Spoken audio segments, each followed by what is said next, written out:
Right. Sriram గారు నమస్కారం. నమస్తే పవన్ గారు. సార్ నిన్నటి వీడియో అంటే మీరు కూడా చూసుంటారు.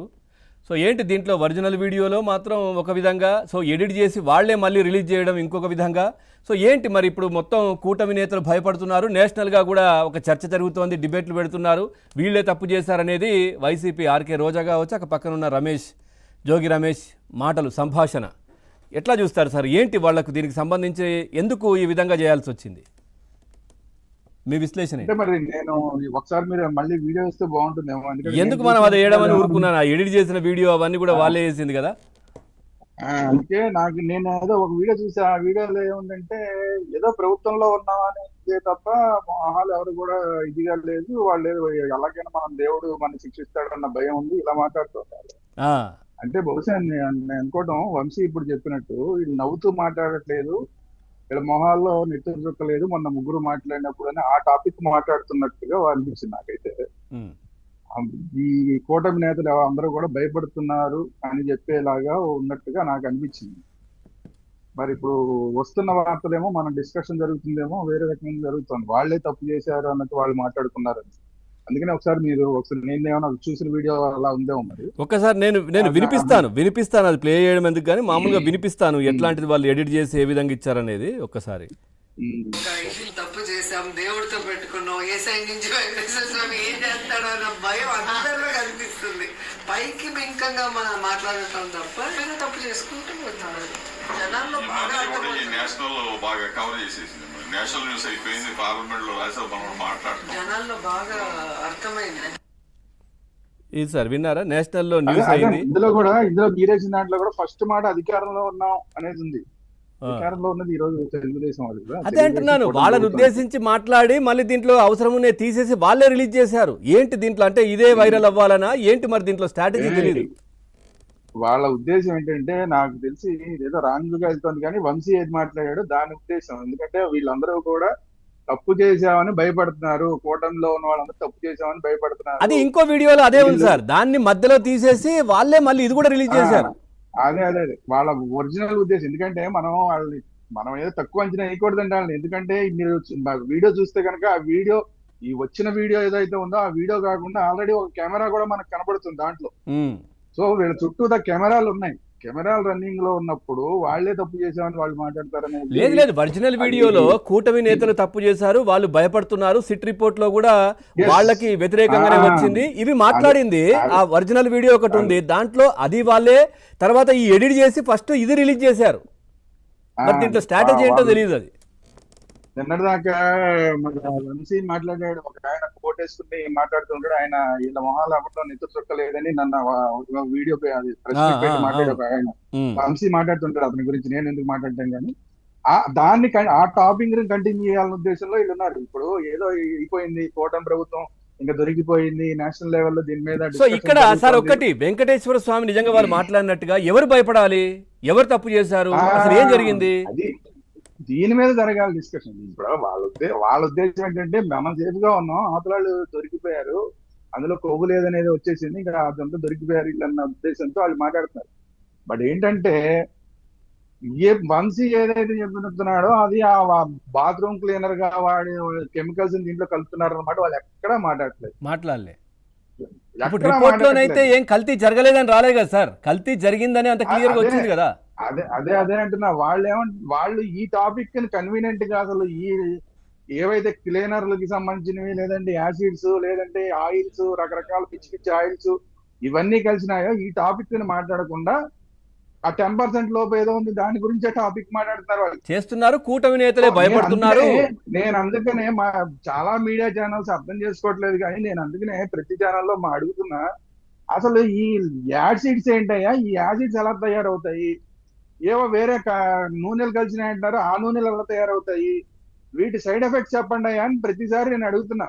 మరి కూటమి ప్రభుత్వం ఎందుకు సీరియస్ గా తీసుకోవట్లేదో, దీని మీద ఎందుకు దృష్టి సారించట్లేదో నాకు అర్థం కావట్లేదు.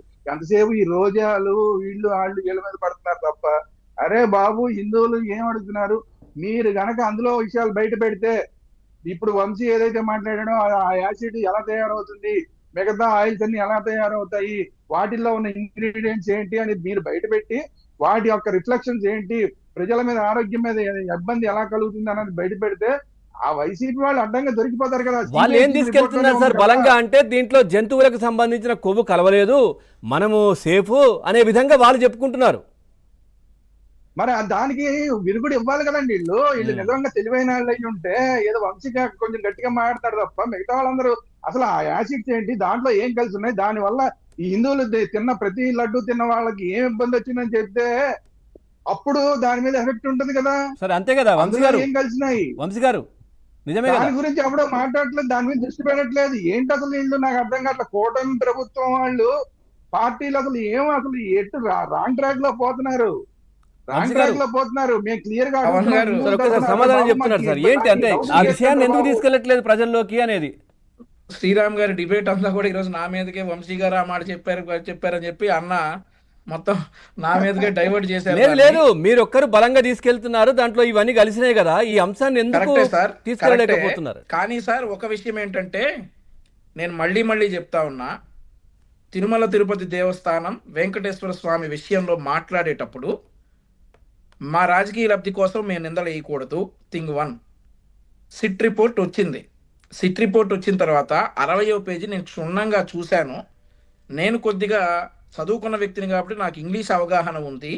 అయినప్పటికీ కూడా ఏమైనా టెక్నికల్ టర్మ్స్ వస్తాయా అని చెప్పేసి ఆ స్క్రీన్ షాట్ని నేను ఆ పేజ్ 60వ పేజీ స్క్రీన్ షాట్ తీసి చాట్ జీపీటీలో ఎంటర్ చేశాను.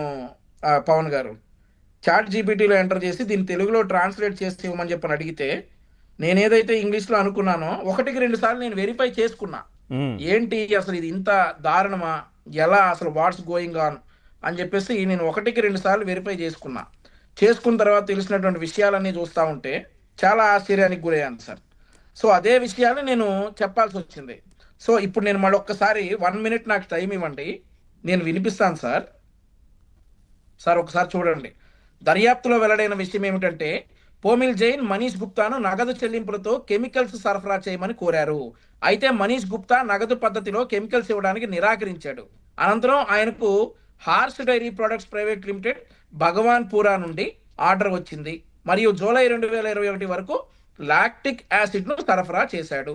తదుపరి పోమిల్ జైన్ తన కంపెనీ పేరు బదులుగా తన ఉద్యోగి మణిదీప్ సైని పేరుతో ఇన్వాయిస్ జారీ చేయమని మనీష్ గుప్తాను కోరాడు. ఆధార్ వివరాలు అడిగినప్పుడు మనీష్ గుప్తా, జ్ఞాన్ ప్రకాష్ శర్మ మరియు విశాల్ రోహిల్లా యొక్క ఆధార్ వివరాలు పంపబడ్డాయి. వీరిద్దరూ పోమిల్ జైలుకు చెందిన ఉద్యోగులు.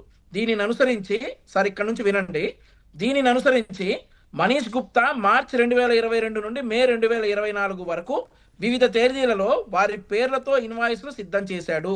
పోమిల్ జైన్ కొనుగోలు ఆర్డర్లను నేరుగా వాట్సాప్ ద్వారా మనీష్ గుప్తాకు పంపేవాడు. అరిస్టో కెమికల్స్ మొత్తం 8,900 కిలోల లాక్టిక్ యాసిడ్, లాప్సా యాసిడ్ స్లరీను Horse Fresh Dairy Products Private Limited లేదా Bolebaba Organics Dairy Milk Private Limited పై పేర్కొన్న కాలంలో సరఫరా చేసింది. సో 8,900 కేజీలు లాప్సా అనేటటువంటిది ఆ తేదీలలో సరఫరా కాబడింది. వాడిని దేనికి ఉపయోగించారంటే వీరు పంపినటువంటి నెయ్యికి ఉపయోగించారు.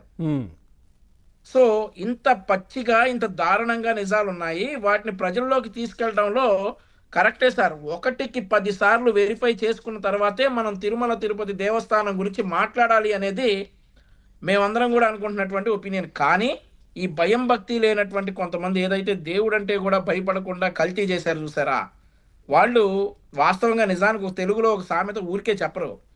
నిజం ప్యాంట్ షర్ట్ వేసుకునే లోపు అబద్ధం చెప్పులు వేసుకుని ప్రపంచం